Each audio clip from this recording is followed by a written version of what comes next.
Today 24.in पे मैं चंद्रकांत मिश्रा आज आप लोगों का एक बार फिर से स्वागत कर रहा हूं। मैं आप लोगों को बताऊं कि आज मैं पटना के मीठापुर जगह में खड़ा हूं और यहां पर एक संस्थान का बोर्ड दिख रहा है। मैं उस संस्थान के बारे में आप लोगों को बताना चाहूँगा। ये है national anti crime human rights council of India. आइए जानते हैं इस संस्थान की खासियत क्या है और यहाँ पे किस तरह का काम किया जाता है। इसे जानने के लिए हमको इनके संस्थान में जाना पड़ेगा और पता करना पड़ेगा कि यहाँ किस तरह का कार्य होता है। आइए।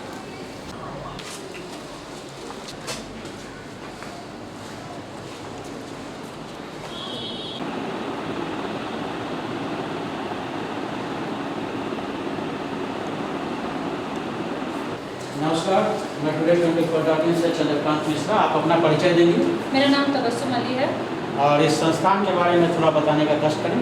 हाँ, ये national anti crime human right council of India का ऑफिस है, जिसका अभी हाल में ही आइए मैं आपको ऑफिस दिखा देती हूँ थोड़ा।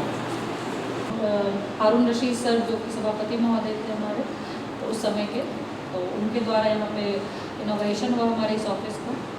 और यहाँ पे जो केसेस आते हैं उनके लिए अलग अलग चैम्बर्स बने हुए हैं। हम आपको एक बार पूरा ऑफिस एक बार दिखा देते हैं।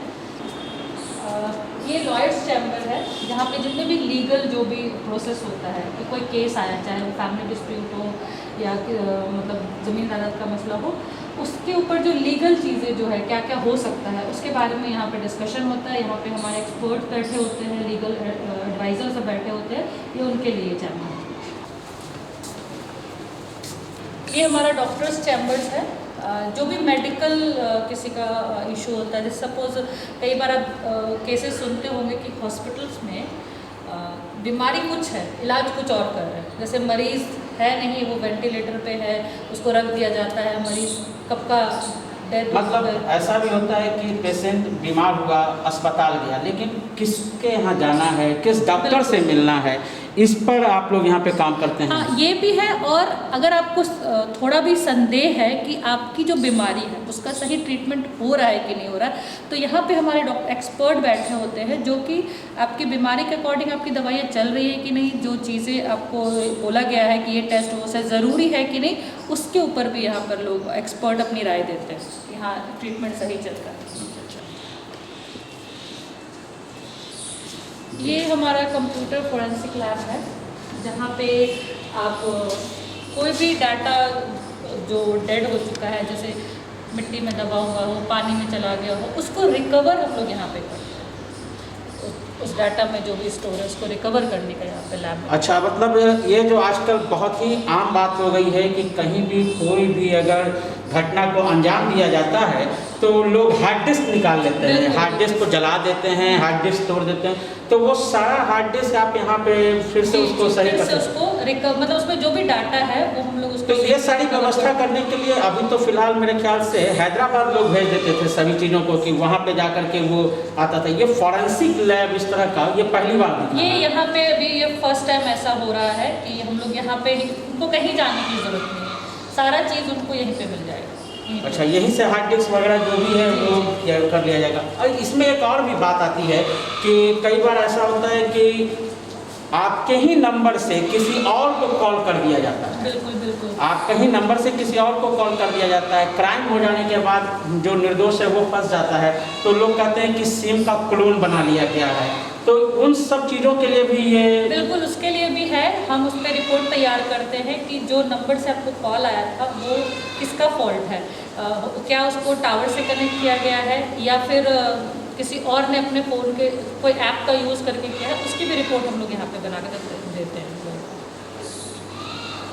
आइए मैं और आपको यहाँ दिखाती हूँ। ये हमारा साइबर सेल लैब है, जो कि आपको नाम से ही पता लग रहा होगा कि यहाँ पे हम लोग क्या करते होंगे। जी, हम चाहेंगे अपने कैमरामैन संतोष जी से कि वो साइबर सेल को भी दिखाएं कि कहाँ पर है ये साइबर सेल जो फ्रॉड का जो केस होता है उसके लिए जो जी जी बिल्कुल, जो बैंक से बैंकिंग फ्रॉड हो गया या अकाउंट से किसी भी तरह का कोई हम भेज कहीं रहे थे चला कहीं गया, वो सब यहाँ पे हम लोग वो सारे केस यहाँ पे हम लोग डिस्कस करते हैं, ट्रेनिंग भी देते हैं। अच्छा, मतलब एक तरह से एम्प्लॉयमेंट की भी व्यवस्था है, जी, बच्चों जी, को जी। यहाँ पे जॉब भी इस तरह का आप प्रोवाइड करेंगे? बिल्कुल, कुछ दिनों में हम लोग ये निकालेंगे कि अच्छा। उनको एक्सपर्ट बनाएंगे। सिर्फ हम लोग उनको ट्रेनिंग ही नहीं देंगे, उनको जॉब भी प्रोवाइड करेंगे और उनको एक्सपर्ट बनाएंगे उन चीज़ों का। आइए मैं आपको दिखाती हूँ जहाँ पे हम लोग आने वाले दिनों में जो ट्रेनिंग की व्यवस्था जो हमारी होगी, जी। ये हमारा ट्रेनिंग हॉल है। जी। ये यहाँ पे आइए, ट्रेनिंग हॉल प्लस कॉन्फ्रेंस, यहाँ पे अच्छा। बच्चों को हम लोग ट्रेनिंग देंगे और जो भी हमारे ऑफिशियल जो मीटिंग्स वगैरह होती है कॉन्फ्रेंस। वाह, बहुत सुंदर।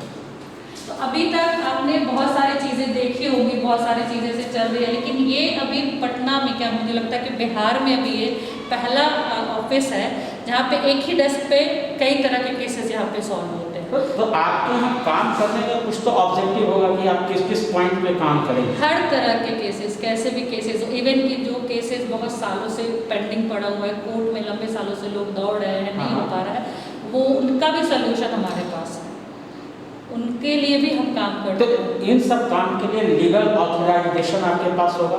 बिल्कुल है, लीगल ऑथराइजेशन है। और अभी आइए मैं आपको अपने यहाँ के चेयरपर्सन से मिलाती हूँ, आपको और सारी डिटेल और जानकारी उनसे मिलेगी। आइए हम आपको ऑफिस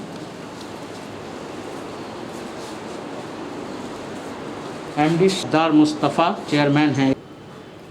इस संस्थान के चेयरमैन मोहम्मद सफदर मुस्तफ़ा हम लोगों के साथ में हैं। आइए इनसे ही जाने इनके संस्थान के बारे में। सफदर साहब, आपका बहुत बहुत स्वागत है हमारे चैनल में। Thank you so much. और बताइए आप सर कि इस संस्थान के बारे में कि कैसे ये काम करता है। National anti crime human right council of India Indian trust act 1882 के अंतर्गत रजिस्टर्ड है और पूरे भारत में सामाजिक कल्याण, पब्लिक की ग्रीवांसेस उत्थान के लिए कार्य करती है।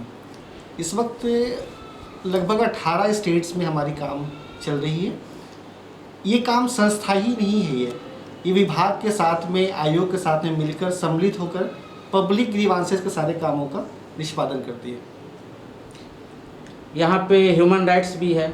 जी हाँ, यहाँ पे ह्यूमन राइट्स भी है, आपके अधिकारों की रक्षा के लिए भी हम लोग कार्य करते हैं।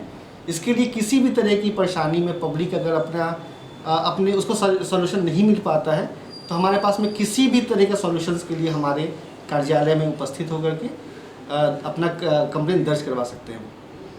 इतने सारे विंग्स हैं यहाँ पर। जी हाँ। हेल्थ को लेकर के है, लीगल एडवाइस को लेके है, क्राइम सेल को लेकर के है, तो ये सब कुछ हैंडल एक छत के नीचे करना, ये आपने कैसे मैनेज किया? ये एक्चुअली नेशनल एंटी क्राइम का मैंने पहले बोला कि ये कोई एक विज़न है, ये एक जागरूकता है, एक पब्लिक के लिए आवाज़ है, पब्लिक के लिए कलम है, पब्लिक की ताकत है। ठीक है, ये सारी चीज़ें हमारे ऑर्गेनाइजेशंस के जो चेयरपर्सन्स के साथ साथ हमारे एडवाइज़र्स, जो एडवाइजरी कमेटी के जो बोर्ड मैनेजमेंट के लोग हैं, वो सारे जस्टिस पैनल के लोग हैं, अधिकारी लोग हैं, DGPs हैं, IGs हैं, ये सारे लोग की एक ऐसी टीम हमारे साथ में है जो मुझे सारा कामों में सपोर्ट करती है और आम पब्लिक को बहुत जल्द उनके न्याय के लिए एक रास्ता बताती है कि आपको कैसे क्या काम कार्य करना है। वो सारे कामों के निष्पादन इसी ऑफिस में, सारा फ्लोर पे सारा काम होता है हमारे पास। यहाँ हेल्पलाइन, जी हाँ, महिला हेल्पलाइन, जी हाँ, और कई NGO भी हैं जो इस तरह के काम कर रहे हैं, उन सबों से आपका अलग कैसे है? अभी मैं इसके बारे में कुछ ज़्यादा आपको नहीं बता पाऊँगा क्योंकि हर आदमी का अपने काम करने का तरीका बिल्कुल अलग हो सकता है, बट हमारे मैनेजमेंट का जो कार्य करने का तरीका वो बिल्कुल ही इंटायरली डिफरेंट है। हम अपने आप को विभाग को सपोर्ट करते हुए, आज भाई विभाग भी कोई मतलब क्या बोलूँ, कोई लाइक एक विभाग भी कोई मतलब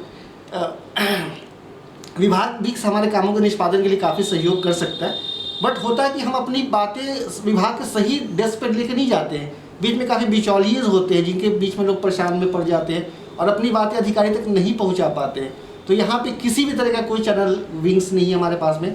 इनका जो भी कंप्लायंस होता है हम अपने विभाग के साथ सम्मिलित होकर के इनके ग्रीवांसेस का निष्पादन इसी ऑफिस से करवाते हैं। मतलब किसी भी जिसने भी आपके यहाँ अपना रजिस्ट्रेशन करवाया, हाँ। उनका बस एक ही डेस्क पे सारा काम इसी से करवाना है मुझे। हाँ, किसी काम में, जैसे कि बैंकिंग वाले, जैसे आपने मैंने पहले ही बताया, इस बार हम लोग की ऑर्गेनाइजेशंस ऑल ओवर इंडिया में बैंकिंग फ्रॉड जैसे अदृश्य अपराध को यही मॉनिटरिंग का काम कर रही है और पब्लिक के लिए रिकवरी का जो भी पैसे उनके मतलब डूब जाते हैं उनके रिकवरी के लिए सारा कार्य करती है। रिजर्व बैंक ऑफ इंडिया के गाइडलाइंस दिए जा चुके हैं, उनके पोर्टल दिए जा चुके हैं। पब्लिक को पता नहीं है कि हम अपने पैसे का गाढ़ी कमाई जो हमारे दिन रात मेहनत करके पैसे को कमाते हैं उसको हम कैसे, हमारे मतलब कुछ जालसाज लोग हमारे पैसे को ऐसे उड़ा कर लेके चले जाते हैं। फिर भी सरकार ने हमारे पैसे का प्रोटेक्शन एक्ट रखा है, हम पैसे की रिकवरी ले सकते हैं वहाँ से। यहाँ पे जो आप संस्था स्टार्ट की है, जो आप चला रहे हैं, तो ऐसा नहीं कि मतलब जो भी लीगल आप काम कर रहे हैं तो एक वकीलों का भी काम हो गया या फिर, तो इन सबों का कभी विरोध आपको नहीं सहना पड़ा? कुछ लोग विरोध करते हैं कि चूँकि मैं पहले ही बताया कि हम यहाँ पे सामाजिक कल्याण का कार्य कर रहे हैं, हम प्रोफेशनल्स नहीं इस बिज़नेस में हैं। और कुछ हमारे एडवोकेट्स के पैनल्स के लोग हैं वो मुझसे सिर्फ ये बोलते हैं कि भाई ये काम सारा 500 रुपये में तुम क्यों करके दे देते हो। सिर्फ बड़ी बड़ी केसेस का सलाह आप मुझसे 500 रुपये में लिखित हमसे लेके जा सकते हैं, आप उसको चैलेंज भी कर सकते हैं। नहीं, आपने जो सवालों का जो मुझे सजेशन दिया वो सजेशन गलत था आपका, तो आप मुझे उसके लिए आप कंप्लायंस भी हम सब ले सकते हैं। तो सारा काम हम लोग 501 रुपीज़ मैनेजमेंट ने डिसाइड किया, क्योंकि हमारा एक लीगल सिस्टम आते हैं, सारे डॉक्यूमेंटेशन हमारा होता है, सारे पेपर को हम आज नहीं 10 साल के बाद भी इस डॉक्यूमेंट को अपने रिकॉर्ड में रखते हैं और उसकी कॉपी विभाग को भी भेजते हैं फ्यूचर में कभी ज़रूरत पड़ा तो। यहाँ पर सर कंप्यूटर फॉरेंसिक लैब भी हमने देखा। जी हाँ, जी हाँ। तो वो जो हार्ड डिस्क करप्ट हो जाता है, जल जाता है, उसकी रिकवरी के लिए तो यहाँ से हैदराबाद लोग भेज देते हैं, वहाँ से रिपोर्ट आती है फॉरेंसिक की, तब लोग काम करते हैं। तो क्या वो यहाँ पटना में भी अब संभव होगा? बिल्कुल संभव होगा, और पटना के इसी गौरिया मठ मीठापुर की सरजमी पे हम वो काम विभाग के लिए करके देंगे। और ये बहुत बड़ी कॉस्ट एक्सपेंसिव होती है, जबकि वो उसमें सर्टेन सॉफ्टवेयर हम इनबिल्ड यूज़ करते हैं, तो सारा काम हम लोग पटना ही के स्टेटस में बना के देंगे उनको। तो मतलब इस क्राइम के क्षेत्र में ये बहुत बड़ा सहयोग है, एक सपोर्टिंग एलिमेंट्स की तरह ये आपका नेशनल ह्यूमन जो कार्यक्रम है एंटी क्राइम का बहुत बेटर काम कर रहा है। आने वाले आपके क्या क्या प्रोग्राम हैं? आने वाले दिनों में नेशनल एंटी क्राइम ने बहुत बड़े विजन्स को इन बिल्ड किया है। इस बार हम एक ट्रेनिंग के माध्यम से भी लोगों तक पहुँचाने का कार्य कर रहे हैं, क्योंकि बैंकिंग फ्रॉड्स एक ऐसा क्राइम है, ऐसे का दृश्य अपराध है जिसको बैंक वाले कभी पब्लिक के घर जा कर नहीं बता पाएंगे। ठीक है, तो या तो आप किसी भी जगह पे आपका अवेयरनेस कैंप लगता है तो वहाँ जाकर उस चीज़ों को कराएं, या फिर पब्लिक या उसी कामों को आप ट्रेनिंग के माध्यम से। मैंने प्लानिंग जो किया है अभी, नेशनल एंटी क्राइम की मैनेजमेंट एक बोर्ड मैनेजमेंट ने सलाह दिया है कि क्यों ना हम उसको ट्रेनिंग के माध्यम से उनको एक सर्टिफाइड एक ट्रेनर बना के इनबिल्ड कर दें, जहाँ पे आने वाले दिनों में अपनी सुरक्षा तो कर ही सकते हैं, अपने इर्द गिर्द में मेरा वादा है कि 1 महीने के अंतर्गत अपने आने वाले पूरे फैमिलीज़ को, पूरे ख़ानदान को, उनके घर में फ्रॉड नहीं हो सकता है, कोई भी उनको गलत मतलब उनको डाइल्यूट नहीं कर सकते किसी भी चीज़ों पे। तो आने वाले दिनों में हम लोग का एक बहुत बड़ा विजन है जिसको हम फर्स्ट पायलट प्रोजेक्ट के रूप में कार्य करने जा रहे हैं, जिससे हम लोग को एक ट्रेनिंग देंगे वही वेरी मिनिमल रेट पे। हमें पैसे से का कोई खास शौक नहीं है, लेकिन हाँ बहुत मिनिमम रेट में हम उनको बहुत बड़ी चीज़ देने जा रहे हैं। और जो सर्टिफिकेशंस होगा वो क्रिसिल सर्टिफाइड सर्टिफिकेशंस होगा, जो इंटरनेशनल, सिर्फ बिहार में ही नहीं, दिल्ली में ही नहीं, internationally recognise certification, US certifications की टीम आई है हमारे पास में। इन सबों से थोड़ा सा अलग हट के एक और प्रश्न आपसे। जी। एक व्यक्ति विशेष जो व्यक्ति नहीं व्यक्तित्व के रूप में अब आ गए हैं। जी।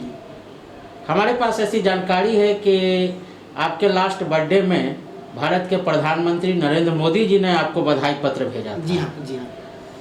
तो ये हमारे आपको कैसा लगा था ये हमारे लिए सौभाग्य की बातें हैं, और माननीय प्रधानमंत्री महोदय से के कार्यालय से हमारे बहुत सारे कॉरेस्पॉन्डेंस होते रहते हैं, और वहाँ के जो अधिकारीज हैं या उनके पर्सनल सेक्रेटरी हैं मिस्टर प्रवीण कुमार जी, से उनसे भी हमारी किसी भी चीज़ बिंदु पे बातें होती रहती हैं।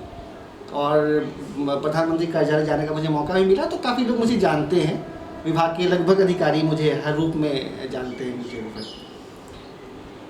बहुत बहुत शुक्रिया आपका इतना समय देने के लिए, हमें बहुत बहुत थैंक यू सो मच। और बताओ कि अभी आप शख्स और शख्सियत की इस श्रेणी में जो हम लोग अब मिले थे मोहम्मद सफदर मुस्तफ़ा से, सिंगापुर में पोस्टेड अपने वेल फर्निश्ड जॉब को वो छोड़ करके बिहार की धरती पर लौट के आते हैं और बिहार में एक नई क्रांति की शुरुआत करते हैं। और वो शुरुआत क्या है? फ्रॉडिज़म जो हो रहा है, जो बैंक का फ्रॉडिज्म हो रहा है, जो यहाँ पे लोग समझ नहीं पाते हैं कि किस डॉक्टर के पास जाएं। पीएमसीएच में आमतौर पे कई दलाल घूमते रहते हैं कि उनको बस कहीं भी लेकर के प्राइवेट में नर्सिंग में डाल दिया। तो किस डॉक्टर के पास जाएं, किस लॉयर के पास जाएं, उचित सलाह क्या है, या क्राइम सेल किस तरह से बढ़ रहा है, साइबर सेल किस तरह से काम कर रहा है, इन सबों का एक पूरा का पूरा तैयार करके पहुंच चुके हैं। एक बार फिर से वापस आए हैं हमारे मोहम्मद सफदर मुस्तफ़ा भाई, और मुझे उम्मीद है पूरी तरह से कि बदलते हुए बिहार के परिवेश को ये सुंदर जरूर बना पाएंगे। फिर हम लोग मिलेंगे अगले इसी तरह से अगले किसी शख्सियत और व्यक्तित्व से भेंट करने के लिए। पसंद आए हमारा वीडियो तो इसे लाइक कीजिए, शेयर कीजिए, आपके सवालों पे जवाब कीजिए today24.in। धन्यवाद।